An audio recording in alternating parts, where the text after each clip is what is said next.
আমার শৈশবে গায়ে কেটেছে দেখেন। এই শৈশবটা কত সুন্দর স্মৃতিময় কাটছিল। এখন শহরে কোলাহল পরিবেশের কারণে অনেক মনে করেন মানুষের মাথা মস্তিষ্ক কাজ করে না। আর গ্রামের পরিবেশ কত সুন্দর সমৃদ্ধ, কত আরামদায়ক। এই গ্রামে আমার শৈশব কাটছে, এই ভাইবেই আমি অনেক আনন্দিত। আপনারা যারা যারা গ্রামে শৈশব কাটছে অবশ্যই আপনি কমেন্টে জানাবেন, আর ভিডিওটা বেশি বেশি শেয়ার করবেন। গ্রামের এই মনোমুগ্ধকর পরিবেশ যাতে শহরের মানুষ দেখে কিছুটা হইলেও তৃপ্তি অনুভব করে। আমি এই একটা গাড়িতে যাচ্ছি, গাড়িতে বসে ভিডিওটা করছি, এই জন্য ভিডিওটা অনেক কিছু মানে খুব ফাস্টে যাচ্ছে।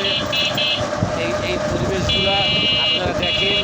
আমি মনে করি অবশ্যই এই পরিবেশগুলো দেখলে আপনাদের মন ও মানসিকতা অনেকটা সুস্থ হয়ে যাবে। গ্রামের মানুষের ঘরে ভাত থাকুক বা না থাকুক, তাদের মন থাকে উৎফুল্ল উৎকণ্ঠ, তাদের মন থাকে খুবই ভালো। তারা অহংকারী না, তারা ব্যভিচারী না, তারা মন মানসিকতা এতটা নোংরা না শহরের মানুষের মতো। যাই হোক, শহরের সব মানুষ খারাপ না, আবার কথাটা আপনারা নেগেটিভে নেবেন না।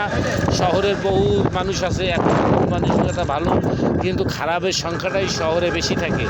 কিন্তু আমরা যত লোক শহরে আসি সব কিন্তু কোনো না কোনো গ্রাম থেকে